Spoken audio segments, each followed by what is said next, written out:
AP వ్యాప్తంగా వైఎస్ఆర్సీపీ నేతలు చేపట్టిన పోరుబాట గ్రాండ్ సక్సెస్ అయింది. విద్యుత్ ఛార్జీల పెంపును వెనక్కి తీసుకోవాలని డిమాండ్ చేశారు. వైఎస్ఆర్ జిల్లా కమలాపురం, గుంటూరు జిల్లా పొన్నూరు, అనంతపురం జిల్లా కళ్యాణదుర్గం, బాపట్ల జిల్లా చీరాలలో నేతలు భారీ ర్యాలీలు నిర్వహించారు. విద్యుత్ కార్యాలయాల్లో వినతి పత్రాలు సమర్పించారు. ఏపీలో విద్యుత్ ఛార్జీలకు నిరసనగా చిత్తూరు జిల్లా పుంగనూరులో ఎమ్మెల్యే పెద్దిరెడ్డి రామచంద్రారెడ్డి, వైఎస్ఆర్సీపీ నాయకులు పోరుబాట నిర్వహించారు. తొలుత ఎమ్మెల్యే పెద్దిరెడ్డి పట్టణంలోని వైఎస్ఆర్ విగ్రహానికి పూలమాల వేసి నివాళులర్పించారు. అనంతరం వైఎస్ఆర్సీపీ నాయకులతో కలిసి భారీ ర్యాలీ చేపట్టారు.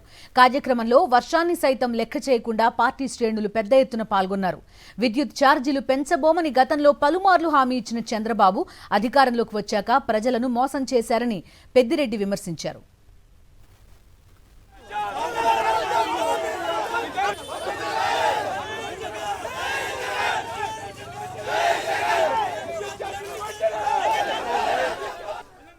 మరింత సమాచారం మా ప్రతినిధి మూర్తి అందిస్తారు. ఛార్జీల పెంపును నిరసిస్తూ ఆంధ్రప్రదేశ్ రాష్ట్ర వ్యాప్తంగా వైఎస్ఆర్ కాంగ్రెస్ పార్టీ చేపట్టినటువంటి నిరసన కార్యక్రమంలో భాగంగా చిత్తూరు జిల్లా పుంగనూరు నియోజకవర్గంలో పుంగనూరు పట్టణంలో స్థానిక ఎమ్మెల్యే పెద్దిరెడ్డి రామచంద్రారెడ్డితో పాటు స్థానిక ఎంపీ మిథున్ రెడ్డి కూడా పార్టిసిపేట్ చేశారు. ఈ క్రమంలోనే వర్షాన్ని సైతం లెక్క చేయకుండా పెద్ద ఎత్తున వైఎస్ఆర్ కాంగ్రెస్ పార్టీ శ్రేణులు ఈ యొక్క నిరసన కార్యక్రమంలో పాల్గొంటూ పెంచిన విద్యుత్ ఛార్జీలు తగ్గించాలని నినాదాలు చేస్తున్నారు. ప్రస్తుతం ఎమ్మెల్యే పెద్దిరెడ్డి రామచంద్రారెడ్డి సార్ ఉన్నారు. సార్ చెప్పండి, విద్యుత్ ఛార్జీలు పెంచమని చెప్పినట్టు చంద్రబాబు ఈరోజు అధికారులకు వచ్చిన తర్వాత భారం వేస్తారు, ఏ విధంగా చూడాలి? చంద్రబాబు నాయుడు అనేక విధాల హామీలు ఇచ్చారు. ప్రధానంగా కరెంట్ ఛార్జీలు పెంచను, వైఎస్ఆర్ కాంగ్రెస్ పార్టీ హయాంలో పెంచిన కరెంట్ ఛార్జీలన్నీ కూడా తగ్గిస్తాను, అవసరమైతే ఎవరైతే ఉత్పత్తిదారులు ఉన్నారో వాళ్ళ విద్యుత్తుని అమ్ముకునే విధంగా కూడా నేను వారికి మేలు చేస్తానని చెప్పి అనేక రకాలు చెప్పాడు. ఇది ప్రతిసారి కూడా ఆయన ప్రతి సమావేశంలో కూడా చెప్పాడు.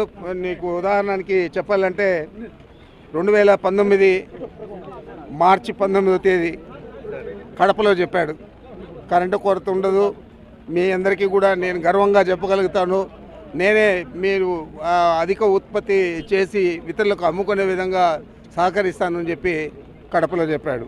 అదే మే 27, 2020లో మహానాడులో అది మళ్ళా ఊదరగొట్టాడు. అదేవిధంగా ఆగస్టు 10, 2022లో కార్యకర్తలతో టెలికాన్ఫరెన్స్లో కూడా ఇదే విషయాన్ని చెప్పాడు. ఈ విధంగా 10 సార్లు ఆయన చెప్పిన అబద్ధం చెప్పకుండా, కన్ను ఆర్పకుండా చెప్పిన అబద్ధం చెప్పి ప్రజలందరినీ కూడా మోసపుచ్చారు. ఈ కరెంట్ ఛార్జీల విషయంలో మోసపూరిత హామీలతో గద్దెనెక్కినటువంటి చంద్రబాబు నాయుడు ఈరోజు ప్రజల్ని నిలువునా మోసం చేస్తున్నారంటూ పెద్ద ఎత్తున వైఎస్ఆర్ కాంగ్రెస్ పార్టీ శ్రేణులు వర్షాన్ని సైతం లెక్క చేయకుండా ఈరోజు విద్యుత్ ఛార్జీల పెంపును నిరసిస్తూ ఈరోజు పుంగనూరులో నిరసన చేపడుతూ ఉన్నారు. ఇది ఇక్కడ పరిస్థితి.